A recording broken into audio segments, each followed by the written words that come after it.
Hello बच्चा party, welcome to my channel. आज की इस वीडियो में हम डिस्कशन करने वाले हैं class 8 chapter name micro organism, जो कि चैप्टर नंबर 2 है। और ये स्पेशली जो लेक्चर होने वाले हैं, हम एमयू जामिया एंट्रेंस एग्जाम को ध्यान में रखते हुए हम ये चैप्टर कंप्लीट कराने वाले हैं। और जो आपका एग्जाम होता है वो एमसीक्यू बेस्ड होता है, बट हम जो नोट्स है ये हम इस तरीके से कंप्लीट करेंगे सो डैट हमारा जो भी एमसीक्यू क्वेश्चन आते हैं वो इजीली सॉल्व हो जाए। एक और बात, अगर आपको इसका एनसीईआरटी लाइन बाय लाइन पढ़ना है तो वो भी हमारे चैनल पर डलाया हुआ है। आप जाके वहाँ से विजिट करके देख सकते हैं। तो उम्मीद करते हैं कि आपको वीडियो ज़रूर पसंद आएगा। अगर पसंद आया तो कमेंट सेक्शन में बता देना कैसा वीडियो है, या कुछ और चीज़ फीडबैक देना तो आप कमेंट सेक्शन में बता सकते हैं। चलिए हम वीडियो शुरू करते हैं। Chapter number 2 is micro organisms, trend and. First हमारा जो टॉपिक है इंट्रोडक्शन टू माइक्रो ऑर्गेनिज्म। तो इसमें हम पढ़ने वाले हैं कि माइक्रो ऑर्गेनिज्म क्या होता है, इसे किस तरह से डिफाइन किया गया है। चलिए हम देखते हैं। माइक्रो ऑर्गेनिज्म, और जिसे हम माइक्रोब्स बोलते हैं, are tiny tiny living organism invisible to naked eye. ये ऐसा मतलब इतना छोटा होता है कि हम खुले आंखों से देख नहीं सकते। दे आर फाउंड एवरीवेयर, हर जगह ये पाया जाता है, चाहे मिट्टी मिट्टी हो, पानी हो, हवा हो, मतलब हर जगह पाया जाता है। ह्यूमन बॉडी में भी ये होता है। कैन बी बेनिफिशियल और हार्मफुल। एक और बात, जो माइक्रो ऑर्गेनिजम्स होते हैं ये कहीं पे हमारे लिए फायदेमंद होती है, कहीं पे इसका बहुत ज़्यादा नुकसान हम लोग को झेलना पड़ता है। अब हम टाइप्स बात कर लेते हैं, कितनी तरह का माइक्रो ऑर्गेनिजम्स होते हैं। पहला तो कि इसे हम 5 मेनली ग्रुप में डिवाइड किया है।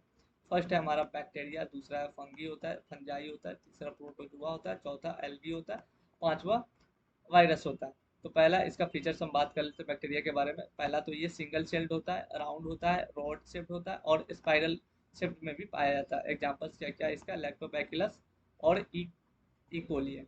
दूसरा है फंजाई, मल्टी सेलुलर होता है और कुछ सिंगल सेल्ड भी होता है, grown in warm and moist places. ये जो फंजाई है ना, इसके बारे में भी हम मतलब इन चीज़ों के बारे में भी हम डिटेल से एक बार अच्छे से देखेंगे। ये कहाँ कहाँ इसका एग्जांपल क्या क्या है? ब्रेड माउल्ड हो गया और ईस्ट हो गया। प्रोटोजोआ क्या होता है? एनिमल लाइक सिंगल सेल्ड होता है। एमीबा और पैरामीशियम इसका एग्जांपल है।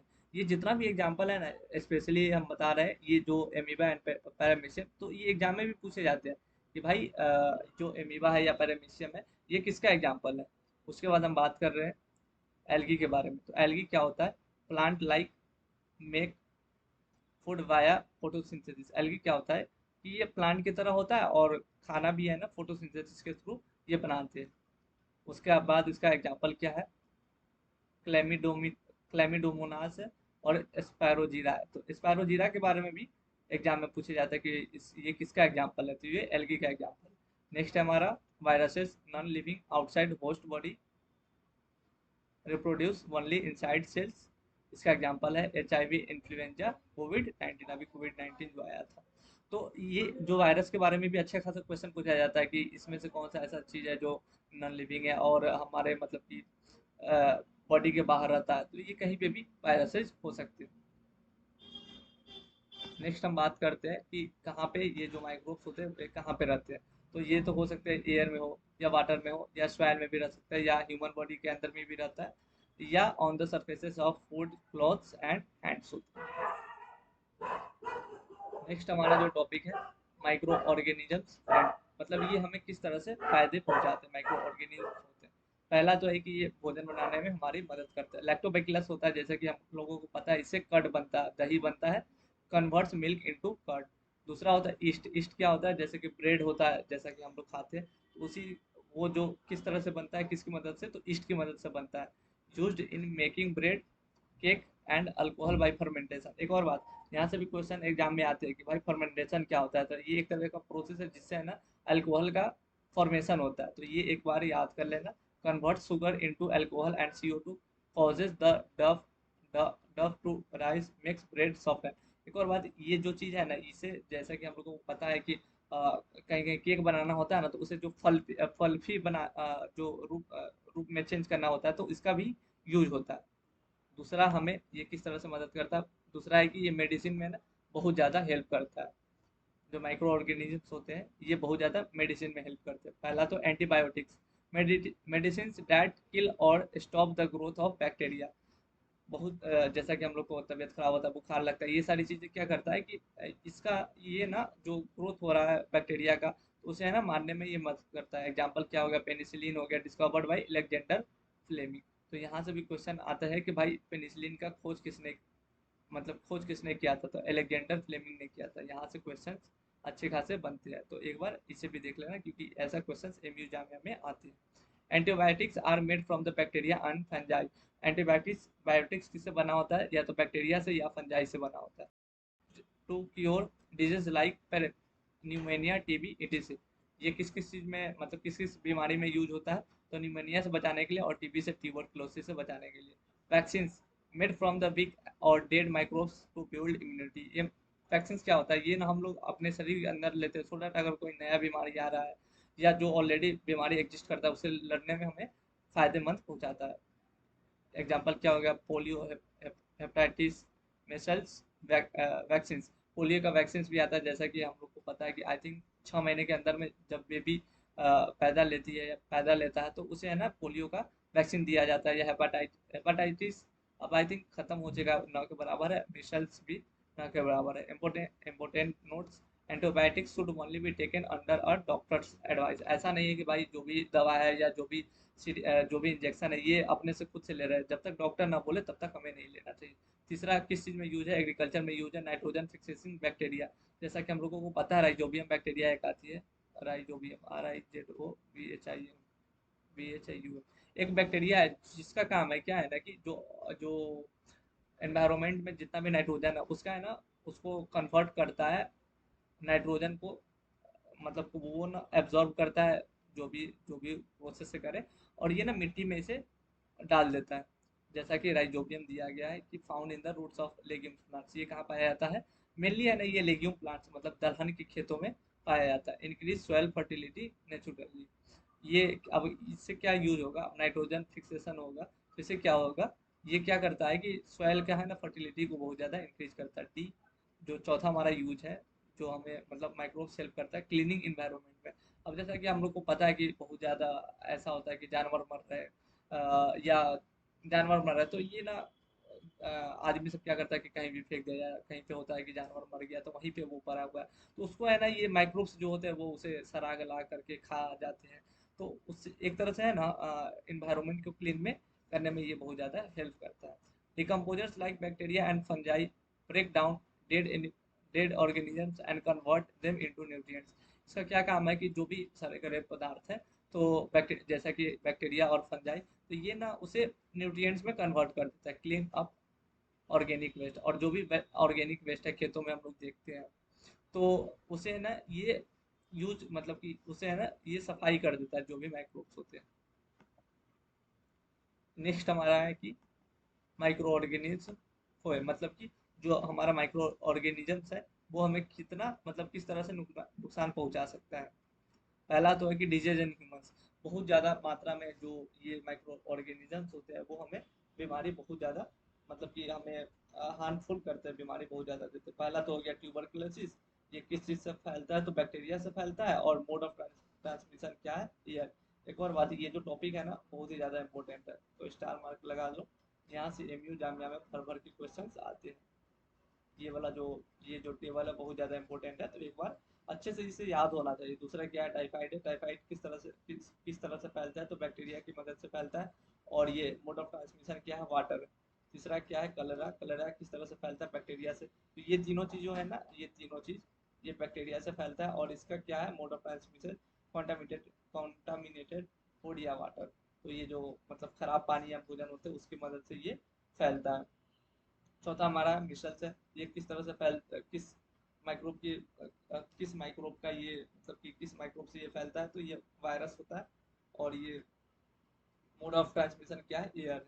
कोविड-19 आई थिंक सबको पता है ये वायरस से फैला हुआ था। और ये किस तरह से मोड ऑफ ट्रांसमिशन है, एयर एंड कॉन्टैक्ट। पांचवा मतलब लास्ट है हमारा पोलियो, जो कि वायरस से फैलता है। और ये किस तरह से फैलता है, कॉन्टामिनेटेड वाटर, गंदगी, गंदा पानी पीने की मदद से ये होता है। नेक्स्ट है क्या, डिजीज इन एनिमल्स, जानवरों में ये किस तरह से बीमारी फैलाता है। चलो हम उसके बारे में डिस्कशन कर लेते हैं। पहला तो है कैटल। कैटल में कौन कौन सा बीमारी होता है, तो एंथ्रैक्स होता है, जो कि डिजीज का नाम है एंथ्रैक्स हो गया। और ये किस तरह से कौन माइक्रो ऑर्गेनिजम्स की मदद से फैलता है, तो बैक्टीरिया की मदद से। दूसरा हो गया डॉग्स और रैबिट्स होता है, यहाँ से क्वेश्चंस आते हैं रेबिस किस तरह से फैलता है, कौन से जानवर से होता है, कौन सी बीमारी किस तरह से होता है। तो ये तो एक हो गया कि ये वायरस की मदद से फैलता है। और दूसरा ये जो रेबिस होता है ना, ये कुत्ते या बंदर या रैबिट्स के काटने से फैलता है। तीसरा हमारा डिजीज इन प्लांट्स, प्लांट कौन सा है, बीट है। और इसमें कौन सा डिजीज होता है, रस्ट होता है, जो कि फंगस से फैलता है। दूसरा है राइस, राइस में कौन सा बीमारी होता है, ब्लास्ट होता है, जो कि फंगस के मदद से फैलता है। तीसरा है हमारा ये क्या है, काइट्रस है, आई थिंक यस यस काइट्रस है।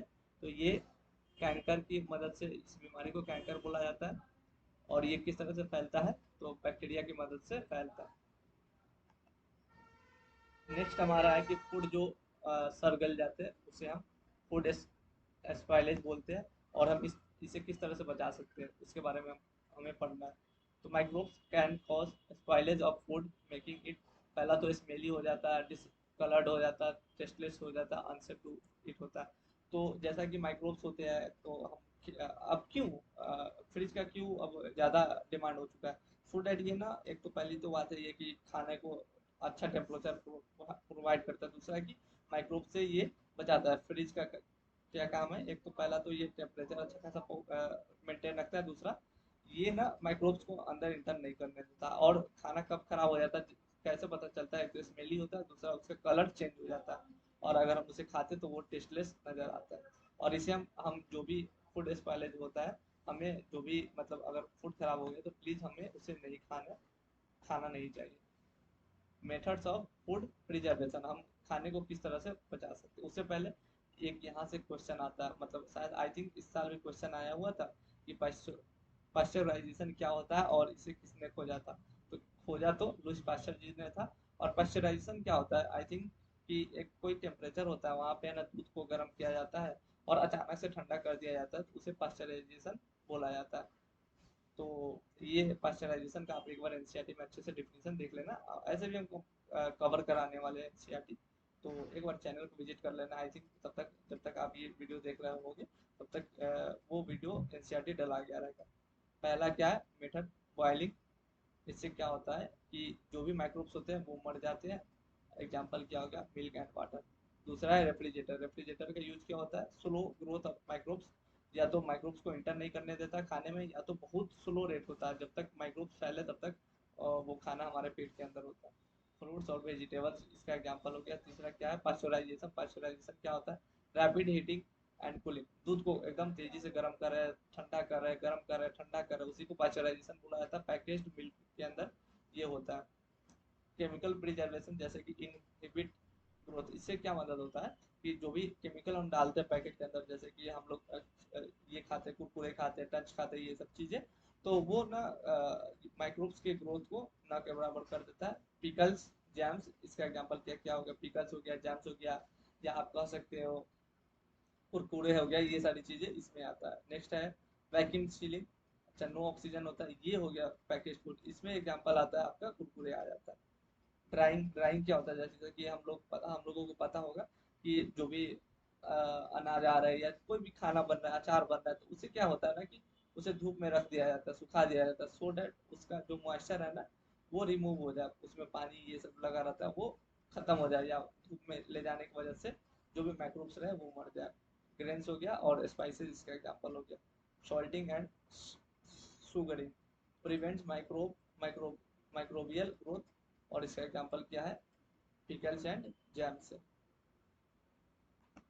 नेक्स्ट हमारा नाइट्रोजन साइकिल है, and ये आई थिंक ये लास्ट टॉपिक है हमारा।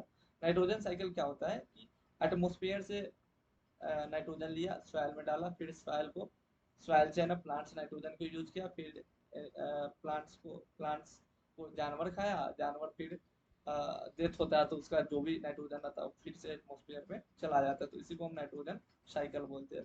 की स्टेप्स देख लेते हैं। नाइट्रोजन फिक्सेशन क्या होता है, राइजोबियम बैक्टीरिया की मदद से होता है, lightning and factories.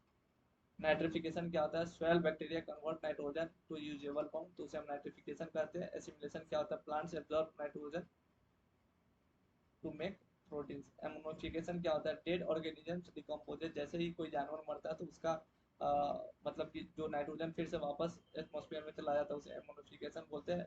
Denitrification, bacteria return nitrogen to the atmosphere, जो भी बैक्टीरिया होता है वो नाइट्रोजन को फिर से एटमॉस्फेयर में पहुंचा देता है, उसे डीनाइट्रिफिकेशन कहते हैं।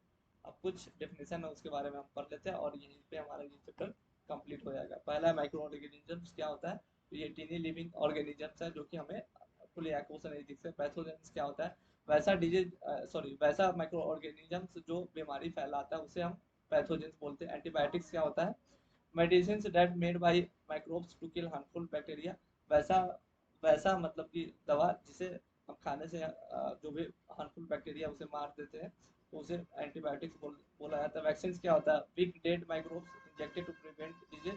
वैक्सीन का क्या क्या यूज होता है कि अगर कोई बीमारी फैल रहा है, मेनली वायरस वायरस को ये मारने में मदद होता है vaccine.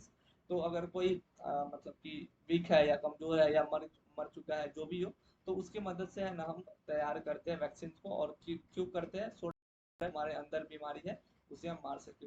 Preservation, preventing food spoilage by the stopping microbial growth.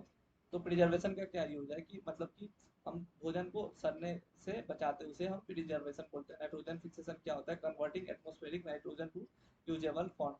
तो जो भी नाइट्रोजन एटमॉस्फेयर में है उसे राइजोबियम बैक्टीरिया की मदद से फिर से सॉइल में ला देते हैं, उसे हम नाइट्रोजन फिक्सेशन करते हैं। तो इसी के साथ ये हमारा चैप्टर कंप्लीट हो गया। आई थिंक 10 से 15 मिनट लगा होगा मुझे ये चैप्टर कंप्लीट कराने में। नेक्स्ट जो वीडियो हमारा आएगा उसमें हम सिंथेटिक फाइबर्स के बारे में पढ़ेंगे। तो उम्मीद करता हूँ वीडियो पसंद आया होगा। आई नो कि बहुत तेजी से मैंने ये चैप्टर कंप्लीट कराया, बट आपको भी पता है कि ये वन शॉट की तरह हम ट्रीट कर रहे हैं, तो बहुत तेजी से चैप्टर कंप्लीट कराना होगा। अगर डिटेल्स में चाहिए तो आप हमारा चैनल विजिट करके वहाँ से आप एनसीईआरटी लाइन बाय लाइन पढ़ सकते हैं। अगर आपको क्वेश्चंस भी करने हैं, एमसीक्यूएस भी करने हैं, इंपोर्टेंट एमसीक्यूएस, तो धीरे धीरे ये सारी चीज़ें हमारे चैनल पे आते रहेगा। अगर आपको ये पूरा नोट्स चाहिए, मैंने पूरा चैप्टर का नोट्स बना दिया, बहुत ही तगड़ा नोट्स है, तो आप टेलीग्राम चैनल विजिट करो, वहाँ से आपको इजीली मिल जाएगा। तो चलिए इस वीडियो को हम यहीं पे ख़त्म करते हैं। धन्यवाद, मिलते हैं नए वीडियो के साथ। जय हिंद, जय भारत।